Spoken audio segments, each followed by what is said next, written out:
Bem, então, nós iniciamos na aula anterior, livro 4, né, a parte de estequiometria, ok? Então, para falar de estequiometria, a gente tem que fazer o que primeiro? Saber o que é massa atômica, o que é massa, unidade de massa atômica, o que é massa molecular, o que é o mol, e o que, massa molar e o volume molar, não é? E as leis ponderais.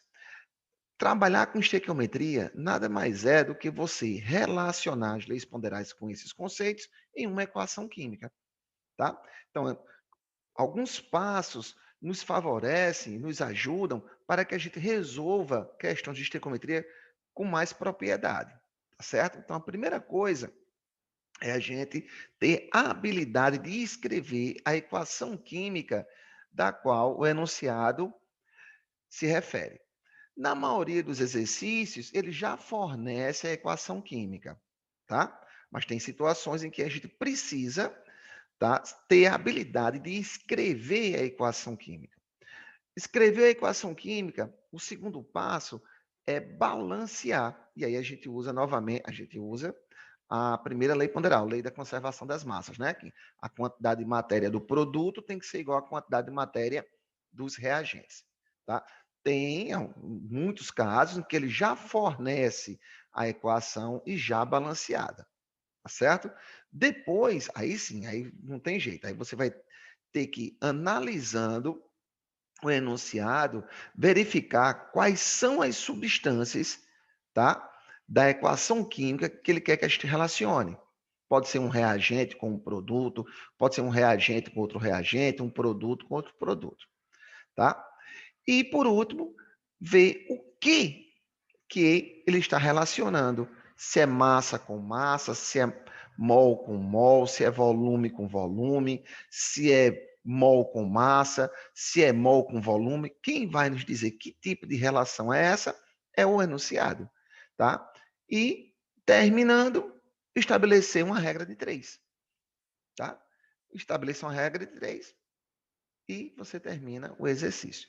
Veja, eu vou resolver aqui alguns exercícios, tá? Seguindo esses passos, ok? Então, vou fazer passo a passo, bem devagar. Não entendeu, pode se pronunciar, pode interromper, sem problema nenhum, tá bom? Então, vamos ao primeiro. Veja só, o etanol é obtido da sacarose por fermentação, conforme a equação.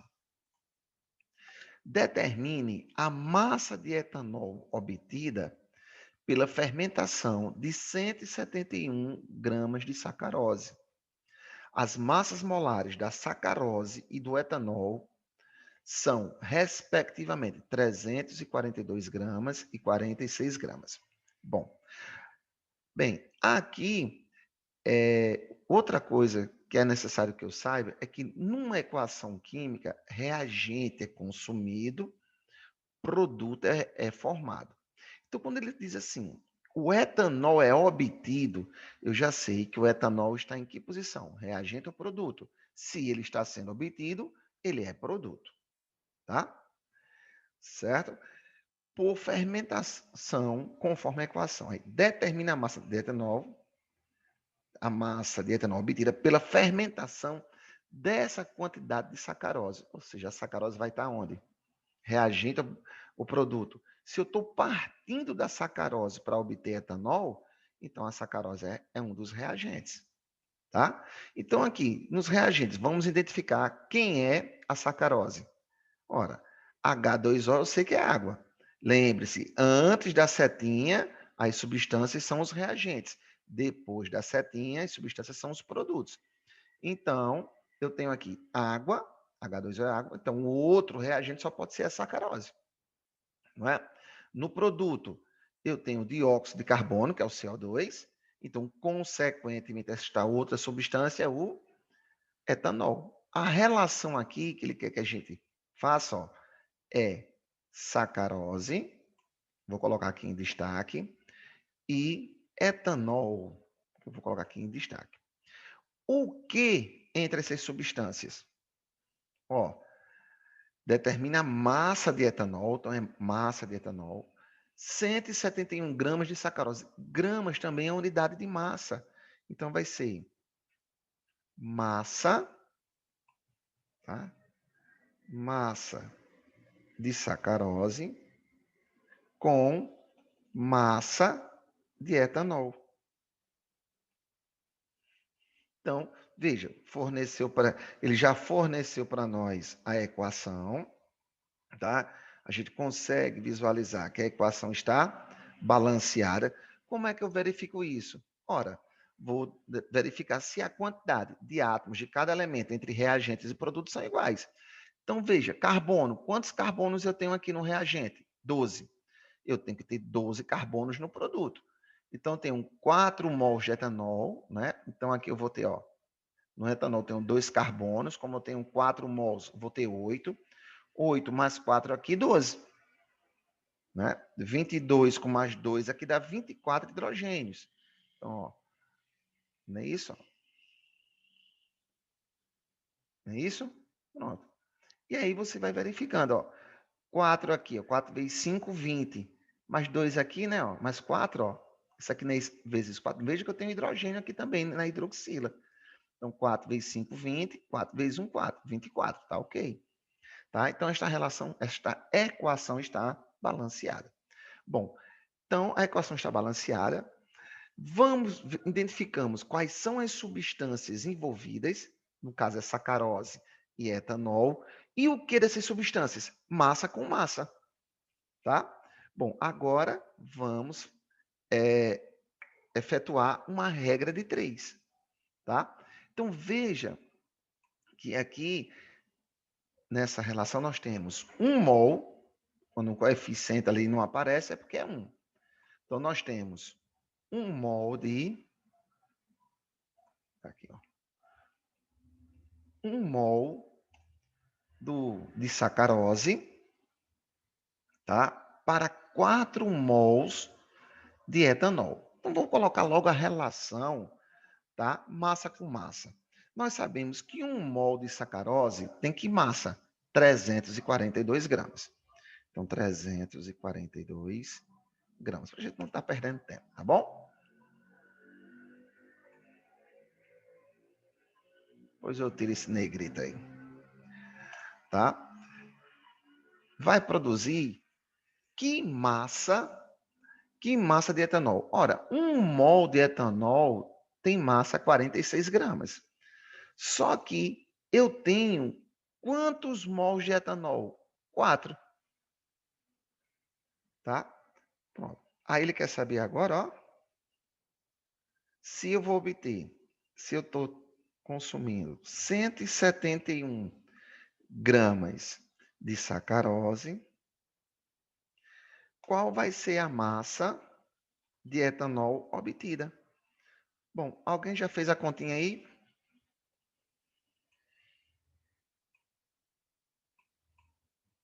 Pronto. Quem já fez a continha pode me dizer aí. Ó, x vai ser igual a... Veja, se eu estou obtendo, se você observar, veja que 171 é exatamente a metade de 342. Concorda? Então, a gente vai aplicar a lei das proporções constantes. Tá? Se eu tenho o dobro de reagente, vou obter o dobro, né, de produto. Se eu tenho a metade de reagente, vou obter a metade de produto. Tá? Isso corresponde a 92 gramas. 4 vezes 6, 24. 4 vezes 4, 16. E 2, né? Tá? Então, 184. Se eu estou tendo a metade de sacarose, vou obter a metade de etanol, 92 gramas. Tá? Então, veja que, às vezes, o exercício é bem generoso. Ó. Aqui nós aplicamos a segunda lei ponderal, né? A lei das proporções constantes. Se eu estou obtendo, se eu só tenho a metade da massa do reagente, vou obter a metade da massa do produto. Tá? Veja o segundo. No motor de um carro a álcool, o vapor do combustível é misturado com ar e se queima à custa de faísca elétrica produzida pela vela no interior do cilindro. A queima do álcool pode ser representada pela equação. A quantidade em mols de água formada na combustão completa de 138 gramas de etanol é igual a... Bom, então, veja, aqui a relação é, quais são as substâncias envolvidas? Água,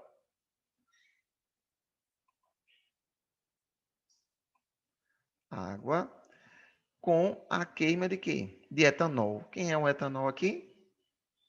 Pronto.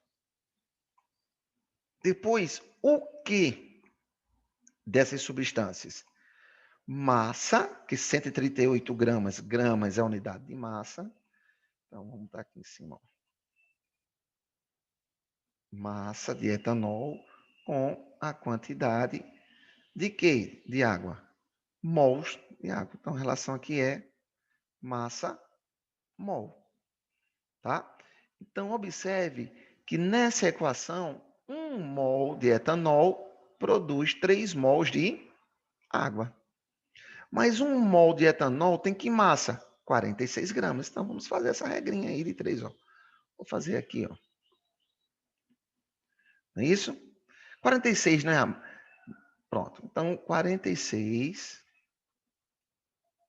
gramas de etanol vai produzir 3 mol de água. Tá? Ora, então 138 gramas de etanol vai produzir X mols de água. Bem, é óbvio que quando você tem prática, né? Já tem uma certa habilidade, você já faz essas coisinhas aqui, essas contas de cabeça. Ó. Veja, olha só como é fácil. Se você observar, né, você vai perceber que 138 é o triplo de 46. Não é isso? Então, se eu estou tendo o triplo da massa de etanol, eu vou obter o triplo de água. Lei das proporções constantes. Se eu estou formando com 46 gramas de etanol 3 mols de água, se eu tenho o triplo de etanol, eu vou obter o triplo em mols de água, 9. Pode fazer a continha aí, tá? Se desejar. Então, às vezes, ó, ele é bem generoso aqui, né? O exercício foi bem generoso aqui nos valores. Bastava agora aqui que você percebesse isso aqui. Se eu tenho um triplo e aplicar a lei ponderal. No caso, a segunda lei ponderal. Não é? Tá? 3. Hidreto de sódio reage com água, dando hidrogênio segundo a reação. Bom, isso é aquele tipo de questão que você não pode perder de forma alguma. Tá? O tipo de questão dada. Veja só. Para obter 10 mols de gás hidrogênio são necessários.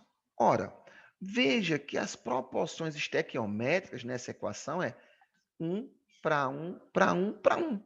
Ou seja, quando se consome 1 mol de hidreto de sódio, 1 mol de água, se produz 1 mol de hidróxido de sódio e 1 mol de gás hidrogênio. Então, se eu estou obtendo 10 mols de gás hidrogênio, eu tenho que ter 10 mols de hidreto de sódio e 10 mols de água.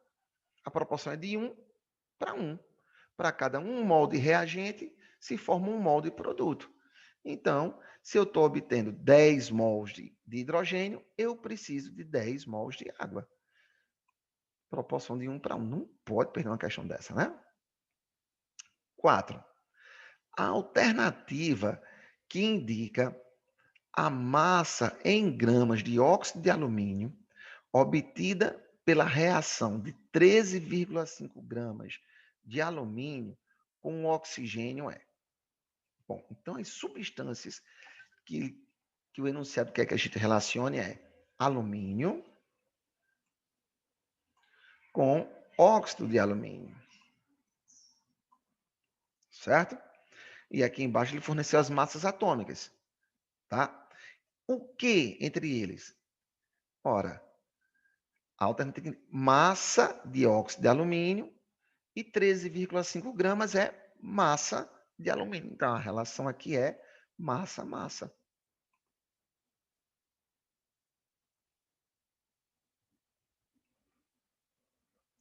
Massa-massa. Então, vamos trabalhar, né? Vamos determinar a massa que corresponde a 4 mols de alumínio. Ora, 1 mol de alumínio tem que massa? 27 gramas. Então, só é multiplicar por 4, 108 gramas. Tá? Então, vou escrever aqui, ó. 108 gramas de alumínio vai produzir que massa de óxido de alumínio? Então, vamos determinar a massa molar do óxido de alumínio.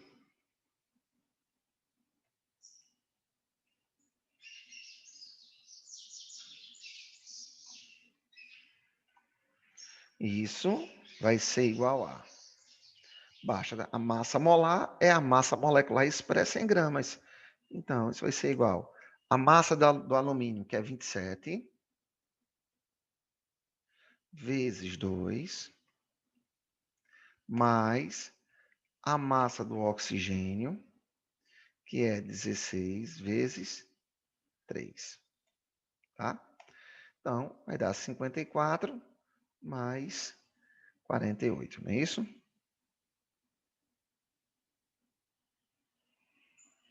Cento e dois.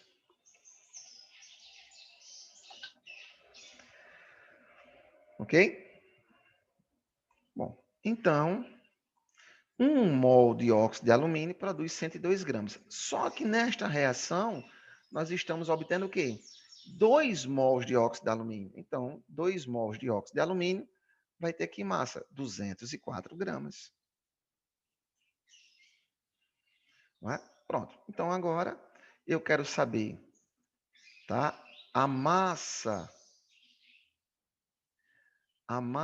de óxido de alumínio partindo de 13,5 gramas de alumínio. Então, 13,5 gramas de alumínio vai produzir que massa de óxido de alumínio? Regrinha de 3. Alguém já fez a continha? Então, X vai ser igual a 13,5 vezes 4 dividido por 108, né?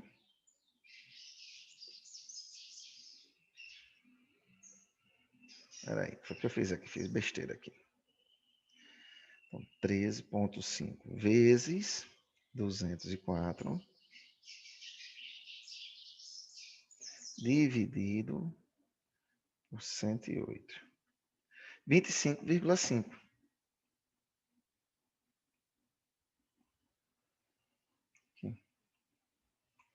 Letra D. Então, veja, ó, até agora eu não fiz nada diferente do que a gente comentou na nossa aula anterior, né? A sequência de como você faz para resolver uma questão de estequiometria. Identifica, né, a equação, verifica se ela está balanceada.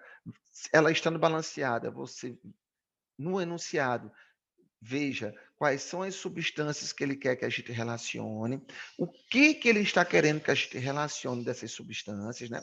Veja, no exercício 1 foi o quê? Massa com massa. No exercício 2, massa com mol. No exercício 3, mol com mol, né? No exercício 4, voltou a ser massa com massa. Quem vai me dizer isso é o enunciado. Depois, estabelece a regrinha de 3 para chegar no resultado que nós estamos querendo. Tá? 5. Dada a equação, o número de mols de sulfato de chumbo que serão formados a partir de 3 mols de sulfato de alumínio é igual a... Bom, também outra questão para lá de dada. Ora, nós temos aqui as substâncias envolvidas, que é o sulfato de alumínio com o sulfato de chumbo. Ok? Aqui a gente já está verificando que a reação está balanceada. Normalmente, quando a equação não está balanceada, ele informa, tá? Dada a equação não balanceada, descrita abaixo, entendeu? Mas é sempre bom você verificar. Aqui é porque eu já tô ligado nesses exercícios, e aí eu já sei que eles estão balanceados. Então, observe que para cada... O que a equação me diz? Que para cada 1 mol de sulfato de alumínio, a gente obtém 3 mols de sulfato de chumbo. Se eu tenho agora 3 mols de sulfato de alumínio, quanto é que eu vou obter de sulfato de chumbo? Se eu estou tendo o triplo, né? Vou obter o triplo lá também, tá? Lei das proporções constantes. Então, 9. Né? Se veja aqui, não preciso nem fazer conta aqui. Se você tem essa habilidade, já faz direto. Se 1 mol de sulfato de alumínio produz 3 de sulfato de chumbo, se eu tenho 3 desse cara, vou ter que ter quanto do outro? O triplo. Né? 9. Ok? 6. Na reação, o número de mols de hidrogênio produzido, então já sei aqui, gás hidrogênio, pela reação de 4,76 mols de ferro. Então, a relação aqui a relação é ferro com hidrogênio. O que entre eles? Mols. Não é? Então, como aqui não é tão proporcional, vamos fazer a regrinha de 3, tá? Então, nós temos que 3 mol de ferro produz 4 mol de gás hidrogênio, tá? Aí eu quero saber agora, 4,76 mol de ferro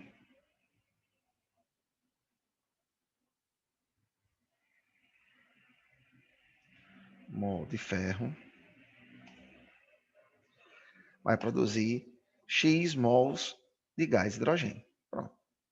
Aqui também direto, né? Só não tá as proporções inteiras, né? Aí vamos fazer a continha. X vai ser igual a 6,35 mol.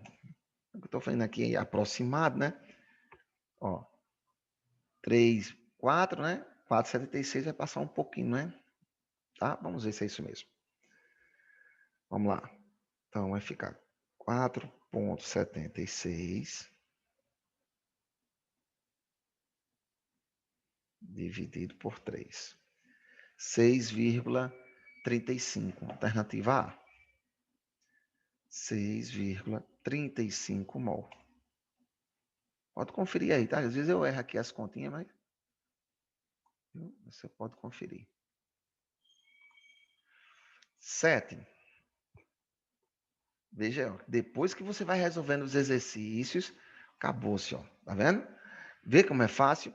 Então a gente não pode perder questão de estequiometria, legal? Não é difícil, não.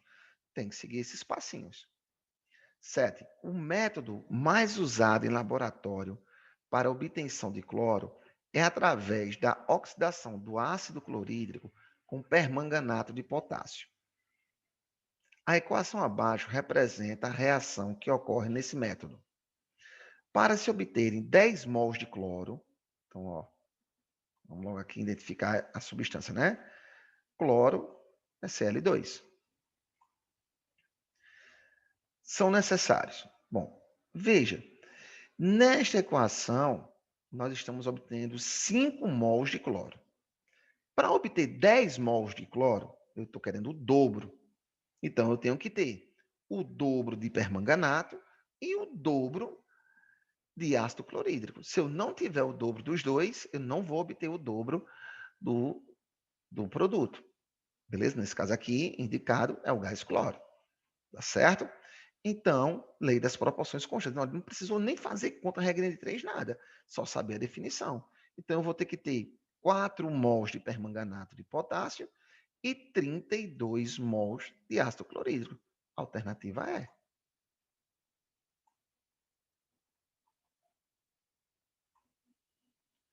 8.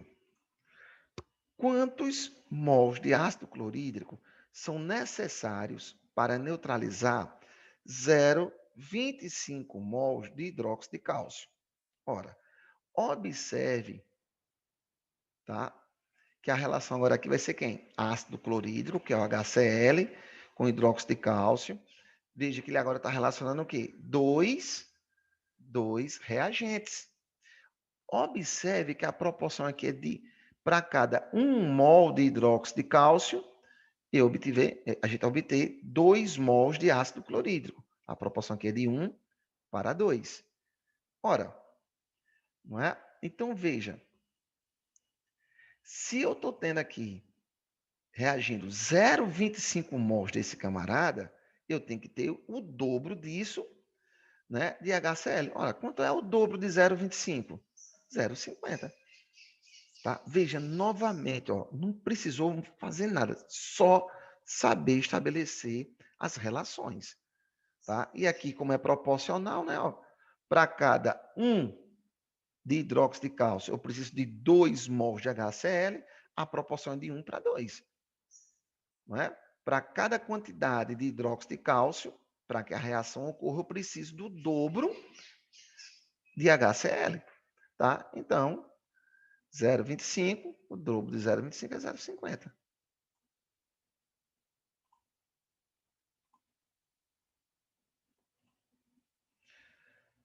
Veja, algumas questões são bem rápidas. 9. Quando se coleta sangue para análises laboratoriais, utiliza-se como agente anticoagulante o citrato de sódio. Para obtê-lo, faz-se a reação entre ácido cítrico e o hidróxido de sódio. Calcule a massa de ácido cítrico consumida para se obterem 8 mols de citrato de sódio. Ora, aqui também é fácil. Veja só, a relação aqui, ó, é ácido cítrico e citrato de sódio. Vou colocar aqui em destaque, tá? As duas substâncias envolvidas que ele quer que a gente relacione. Observe que a relação em termos de mol, é de 1 para 1. Para cada 1 mol desse camarada, eu preciso de para obter 1 mol de citrato de sódio, eu preciso de 1 mol de ácido cítrico. Só que ele quer saber a massa a ser consumida de ácido cítrico quando a gente obtém 8 mols de citrato de sódio. Ora, a proporção é de 1 para 1. Para obter 8 mols de citrato de sódio, eu preciso de 8 mols de ácido cítrico. O que eu vou fazer aqui? Determinar a massa que corresponde a 1 mol de ácido cítrico e depois multiplicar por 8. Só isso. Então, vamos fazer isso. Tem que ser aqui embaixo mesmo. Então, a massa molar do ácido cítrico, não vou nem escrever ela toda, vai ser igual. Carbono, que é 12, vezes 6, porque na molécula do ácido cítrico eu tenho 6 carbonos, mais hidrogênio, que é 1, só que nessa molécula, quantos átomos de hidrogênio eu tenho? 8, mais, tá? A do oxigênio, que é 16, e nessa molécula nós temos quantos átomos de oxigênio? 7.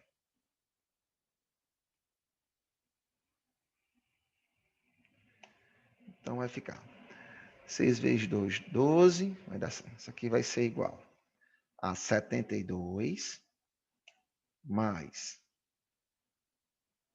8 mais 6 vezes 7. Vamos lá.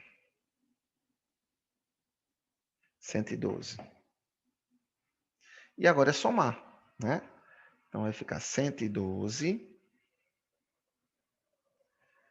mais 80, né? 192. Por que eu estou fazendo isso, né? Isso aqui vai ser igual a 192 gramas. Isso aqui corresponde à massa de 1 mol de ácido cítrico. Só que ele não quer obter 8 mols de citrato de sódio e a proporção é de 1 para 1. Então, é isso aí vezes 8, 1.536 gramas. Isso vezes 8, que é igual a 1.536 gramas. Ok? Vamos lá. 10. Gás hidrogênio reage com óxido férrico a uma temperatura elevada para formar vapor d'água e ferro. Para produzir 280 gramas de ferro em presença suficiente de hidrogênio, a massa de óxido férrico necessária será. Bom, então aqui, gente, como eu falei para vocês, nem sempre ele fornece a equação tudo bonitinho como foi nos exercícios anteriores, tá? Não é tão raro, mas normalmente ele já fornece tudo. E, tá, algumas situações ele faz isso. Ele diz as substâncias envolvidas e pede para você agora, antes de resolver a parte estequiométrica, equacionar a reação. Tá? Então, apenas vou escrever em quimiquês o que ele está falando em português no enunciado. Ele está dizendo assim, ó, que o gás hidrogênio, tá? Então, vou escrever aqui, ó, H2, reage com o óxido de ferro, que é o Fe2O3, e que isso vai produzir ferro, né, e vapor da água. Não é isso? Então, vai ser obtido ferro e água no estado gasoso, ou no estado de vapor, né? Vamos fazer assim, tá? Pronto. Bem, aí agora qual é o meu problema? Vamos balancear. Veja, né, a equação não está balanceada. Eu tenho 2 ferros aqui no reagente, tenho que ter 2 ferros no produto. Né? Tenho 3 oxigênios no reagente, tem que ter 3 reagentes no produto. Né? 3 aqui vezes 2 dá 6 hidrogênios no produto e eu só tenho 2 aqui, ó. Então, né, aqui, ó, não é isso? 3 aqui, então aqui também tem que ser quanto? 3, não é isso? Pronto. Então, 6, 6, né, ó. Balanceamos. 2 ferros, 2 ferros. 3 oxigênio, 3 oxigênio. 6 hidrogênios, agora 6 hidrogênios. Ok? Então, veja, a relação agora é o quê? Tá?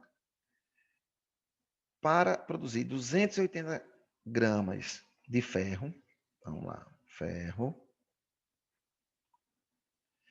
em presença suficiente de hidrogênio, a massa de óxido férrico, então aqui a massa, a outra substância é o óxido férrico, e deu as massas atômicas aqui, né?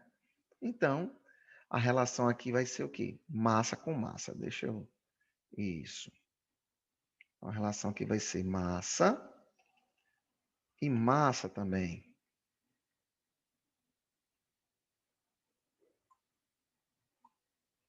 Ok? Então, vamos determinar a massa correspondente a 1 mol, não é, de óxido férrico. Então, acho que a gente já até fez ele aí. Vai ser igual a massa do ferro, que é 56, vezes 2, né, que nessa molécula a gente tem 2 átomos de ferro, mais a massa do oxigênio, que é 16 vezes 3. Já fez isso aí, né? Cadê a massa do óxido férrico?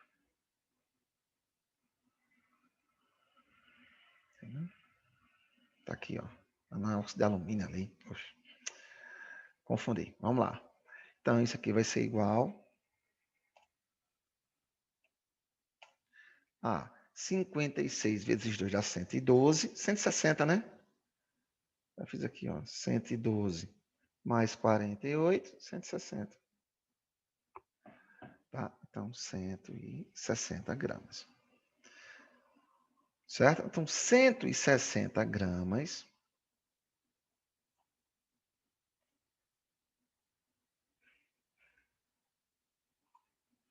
Cento e sessenta gramas.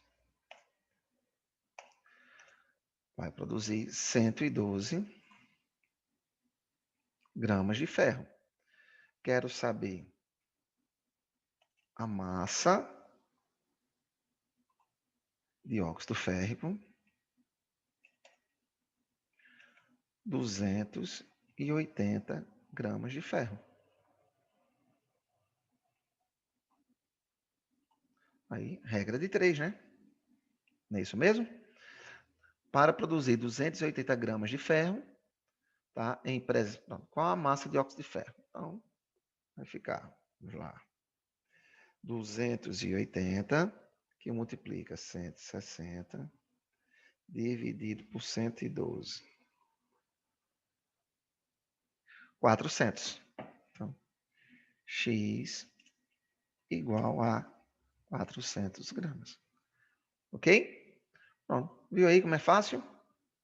Bom, gente, nosso tempo está terminando. Eu vou postar essa listinha para vocês, tá certo? Aí fica a critério de vocês para vocês terminarem. Fiquem à vontade. Qualquer dúvida, estou à disposição, tá? Mas veja, ó, que alguns exercícios são bem diretos, desde que você esteja dominando as definições. Pronto, tá aí. Tá certo? Exercícios de estequiometria, basta saber a regrinha de 3 e, óbvio, né? As definições, como a gente comentou, de massa atômica, massa molecular, massa molar, tá? Volume molar, tá bom? Gente, tudo certo?